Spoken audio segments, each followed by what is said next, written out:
Hi, my name is Gerry, and today we're going to be checking a clipper from Black Salt Audio.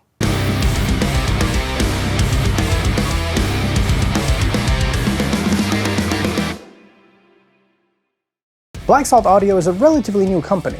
Launching back in 2021 by Jordan Valeriot, who has undoubtedly mixed one of your favorite records, this company aims to bring Jordan's knowledge and experience into simple and easy-to-use plugins to bring your mixes to the next level.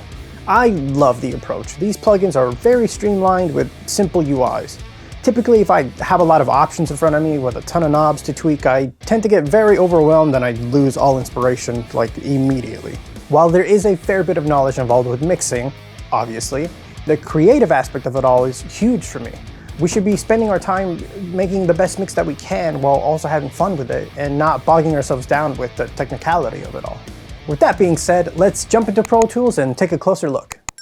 Alright, so this is my song, Emotep, from my EP, Great Unknown, and let's just give it a quick listen.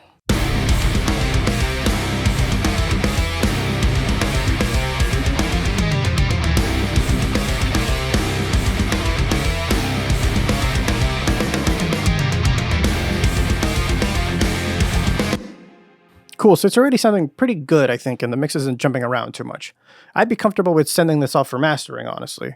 But if we take a look at our master bus, you can still see that there's still a little bit of room to control some of that transient information, especially if I plan to do some limiting myself down the line.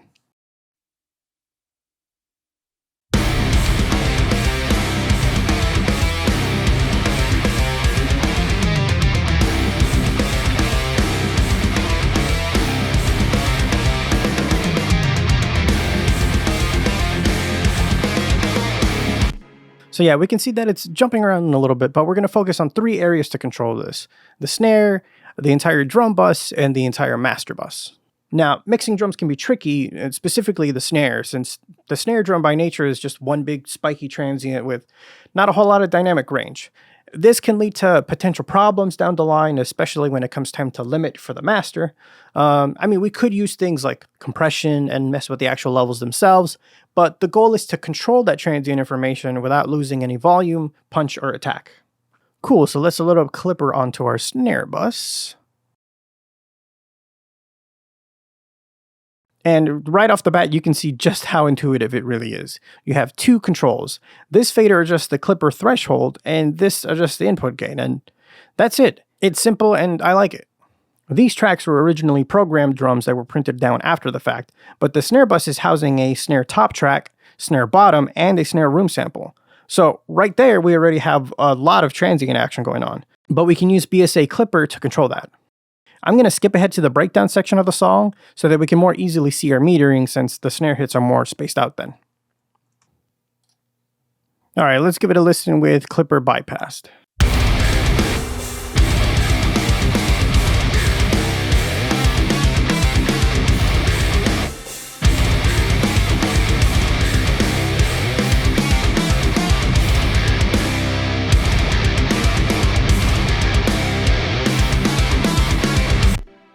Okay, so we can see that our snare is living around the -6, -7 dB area. So let's mess with BSA Clipper and see if we can bring it down any.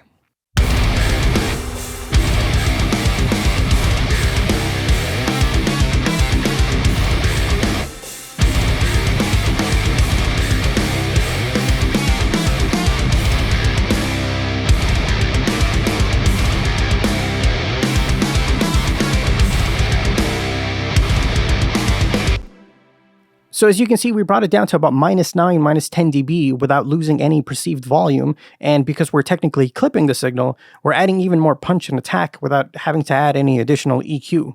If we take a look at our drum bus, we can also check out what kind of reduction we're getting.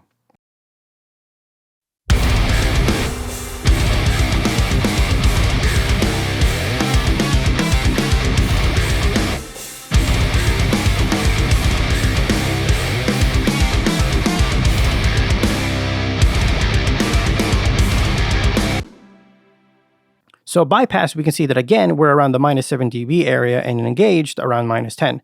And we're getting a more consistent level at that. Might seem like a small difference, but a little goes a long way, especially when we get into the limiting stage. Speaking of the drum bus, let's load some BSA Clipper onto that and see what we can get out of it. I'm going to leave the clipper that we put on the snare bus on the whole time.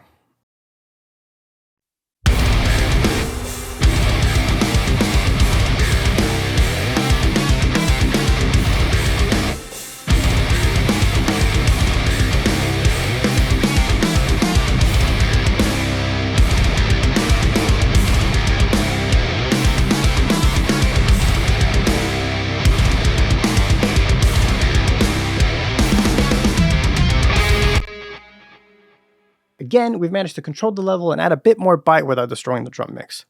Let's go even further and add BSA Clipper to the master bus. Again, I'm leaving BSA Clipper that I put on the snare bus and the drum bus on.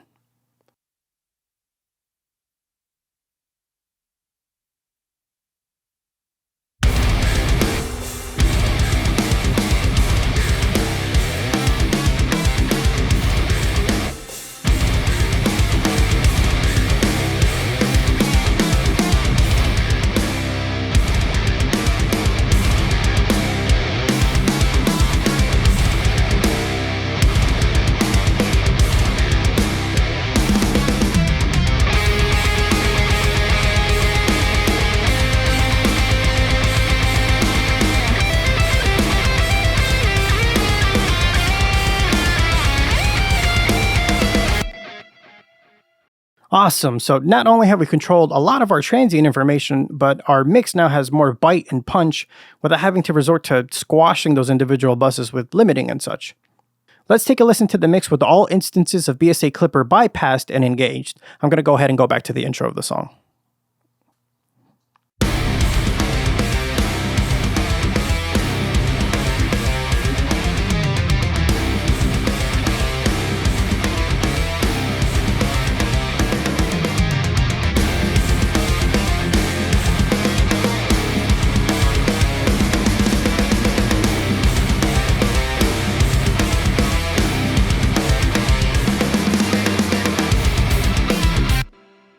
Okay, so here's where all of that can really come into play. Are you ready? Now that we've controlled all of that transient information, we can now load a limiter onto our master bus without having it to do too much work and destroy our mix. So let's bypass BSA Clipper on our snare bus, drum bus, and master bus, and go for a dummy loud master at around -9 LUFS. For this example, I'm not adhering to the mastering standards for streaming, so do this at your own risk.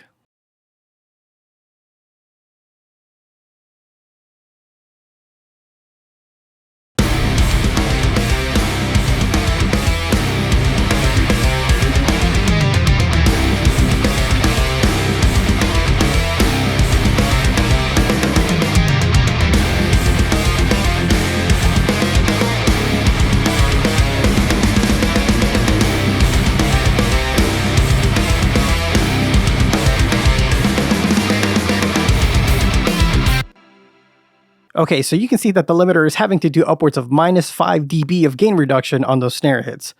I mean, that's not terrible since this mix was already somewhat undynamic from when we started, and that might be desirable for some depending on the sound that you're going for, but look at all the headroom that we get back when we engage BSA Clipper on all of our buses.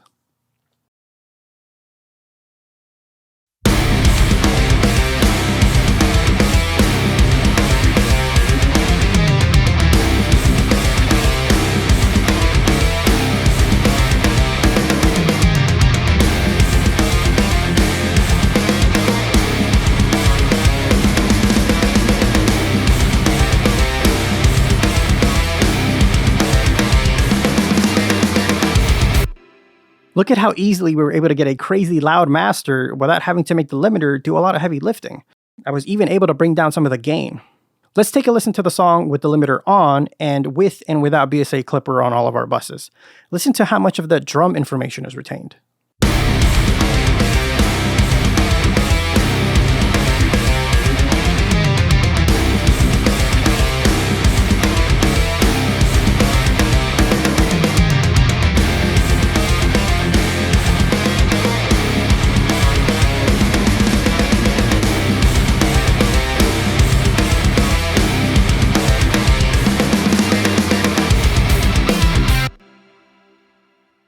That's good enough for my house.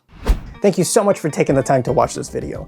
What do you guys think about clippers and how do you use them in your mixes? Let me know in the comments below. For more mix tutorials, guitar videos, and covers, head over to my channel, hit subscribe, and I will see you next time.